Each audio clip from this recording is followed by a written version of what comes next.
a presença de uma especialista, que é a doutora Fernanda Miniti, que vai bater um papo conosco agora, vai nos explicar tudo o que está acontecendo.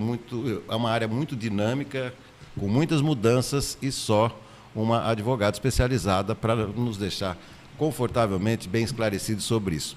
Doutora Fernanda, seja muito bem-vinda aqui ao nosso Farol. Bom dia. Bom dia, obrigada. Primeiro falar bom dia para todos os ouvintes, para o Roberto, agradecer a participação e vamos conversar sobre como está a aposentadoria e a situação do INSS atualmente, para tirar algumas dúvidas e deixar um pouco mais fácil para as pessoas entenderem. Tá certo. Bom, o nosso tema de hoje seriam as regras de transição, né, doutora Fernanda? Isso, então vamos lá. É porque o que acontece? Assim, antes de 2019 foi a data em que teve a reforma da Previdência. Então vamos lá, só para trazer um contexto para as pessoas se situarem e entenderem. Existiam duas modalidades principais de aposentadoria: aposentadoria por tempo de contribuição e aposentadoria por idade. Tá. Haviam essas duas modalidades. O que fez a reforma? O contexto jurídico. A reforma disse o seguinte: deixa de existir a modalidade, ela foi extinta, a aposentadoria por tempo de contribuição, que era aquela que o homem precisava ter 35 anos de tempo de contribuição para se aposentar e a mulher 30 anos.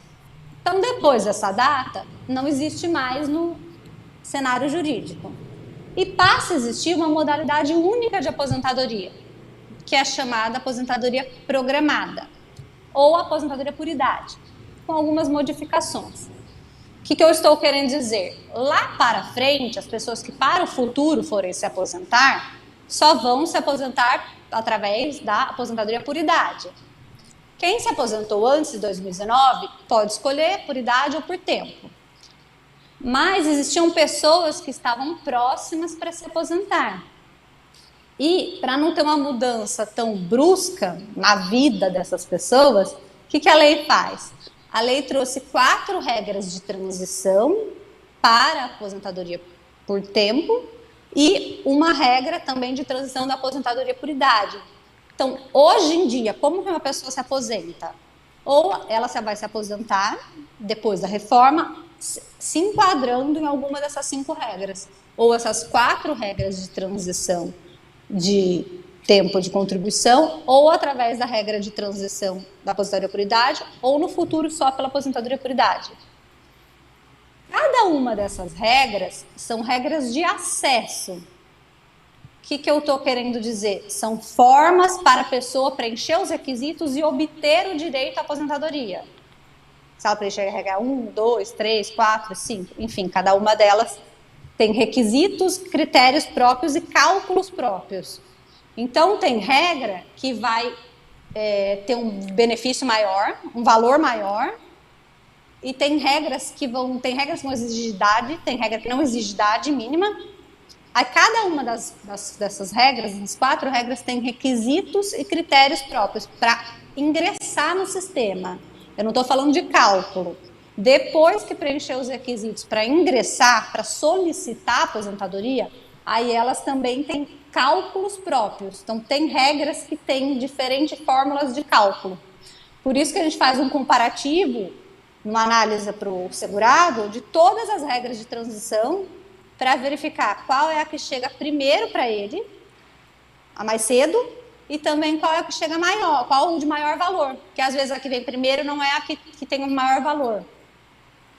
E aí são as regras de acesso à aposentadoria. Então, hoje a pessoa se aposenta dessa forma, se enquadrando em alguma dessas regras de transição. E lá no futuro, quando acabar as regras de transição, só aposentadoria por idade. Essa foi uma das maiores mudanças. Assim, tem outras mudanças, mas são uma das mais significativas. E aí, pode falar. Não, em cima disso aí, eu queria te fazer uma perguntinha. Ou seja, as pessoas que estavam aí próximas da aposentadoria, em regra, ou de uma maneira geral, essas pessoas foram mais, entre aspas, obviamente, foram mais atingidas, castigadas, doutora Fernanda? Dependendo do quanto elas estavam de aposentadoria, sim. Por quê? Dessas regras, eu vou só passar por tópicos para responder a sua pergunta, não vou aprofundar. Tem a regra de pontos, que nesse ano é 88, 98 pontos. Tem uma outra regra, pedágio de 50%, outra regra, pedágio de 100%, e outra regra que é tempo de contribuição mais idade mínima. Agora eu vou voltar à sua pergunta. Por exemplo, da regra pedágio de 50%, para a pessoa ter o direito de solicitar, de pedir essa aposentadoria, essa pessoa teria que estar há 2 anos, faltar 2 anos para completar o tempo dela de contribuição em 13 de novembro de 2019. Então, a mulher tinha que ter pelo menos 28 anos de contribuição e o homem pelo menos 33. Se ela tivesse ele ou ela tivesse mais tempo do que isso, não se encaixaria nessa regra, que é uma regra mais próxima, porque o pedágio dela é de 50%, vai pagar metade do tempo que faltava. Então, se faltavam 2 anos, a pessoa trabalha mais 1 ano. Então, vamos dizer assim, é uma regra mais curtinha, ela se aposenta mais cedo. Só não tem que trabalhar tanto mais para se aposentar. Só que para essa regra, só se encaixa se a pessoa estava com pelo menos faltando 2 anos até 13 de novembro de 2019. Então, não é 2 anos agora, não são 28 anos para a mulher agora, nem 33 para o homem agora, e sim lá na data da reforma. Então, essa regra, ela é uma regra mais rápida, vamos colocar assim. Mas aí a pessoa teria que estar próxima. Se não for essa regra, vão cair nas outras regras. O pedágio de 100%. O pedágio de 100% Pedágio, quando a gente diz, é tudo aquilo que você trabalha, se paga a mais para cumprir o requisito. E aqui o nome já diz, 100% vai pagar exatamente o dobro, igual. Se faltavam 3 anos para completar, vai trabalhar 6. Só que tem uma idade mínima. 57 para a mulher, nessa regra do pedágio de 100%. 57 para a mulher e 60 para o homem. Então, dependendo, por exemplo, se a pessoa não se encaixar no pedágio de 50%, que seria a mais próxima, ela vai cair talvez no pedágio de 100. Só que no pedágio de 100 tem idade mínima para a mulher 57 e tem idade mínima para o homem 60, além de pagar o dobro do que faltava, continuar trabalhando pagando o dobro do que faltava. Então, via de regra, sim, bastante gente acabou alterando a data da aposentadoria, ficando mais para frente. É claro, precisa simular todos os casos e verificar qual a melhor data, qual a melhor aposentadoria e qual o melhor cálculo. Porque aqui eu estou falando só de regra de acesso.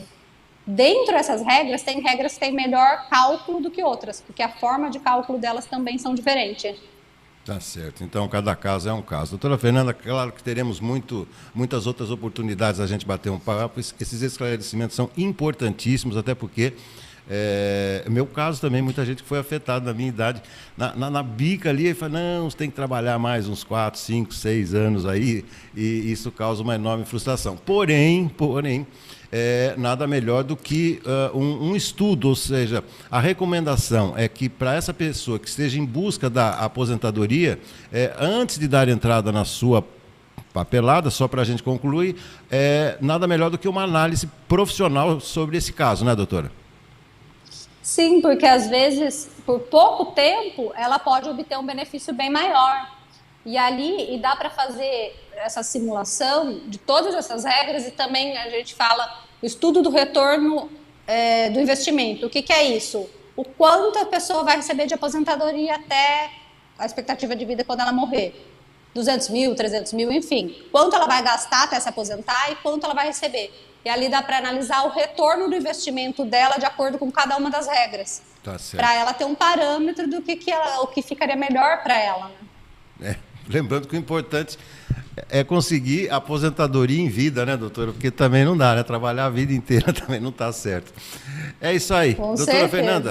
Doutora Fernanda Miniti, muito, muito bacana a sua participação, muito simpática, conhece do assunto, conhece do tema. Espero revê-la na próxima terça-feira aqui no nosso Farol. Lembrando que a entrevista da doutora Fernanda Miniti estará daqui a instantes no nosso portal Farol de Limeira, www.faroldelimeira.com.br. Mais uma vez, muitíssimo obrigado. Ótima terça-feira para a senhora, doutora. Obrigada, um abraço para todo mundo fique com Deus. Até mais. Valeu, também. Muito bem. Seguimos com o nosso Farol, faltando agora 5 minutinhos para as 11 da manhã, a participação aí da doutora Fernanda Miniti, dando uma aula de aposentadoria. Até ver com o Cláudio Bontorim, meu amigo Cláudio Bontorim, que já está conectado conosco.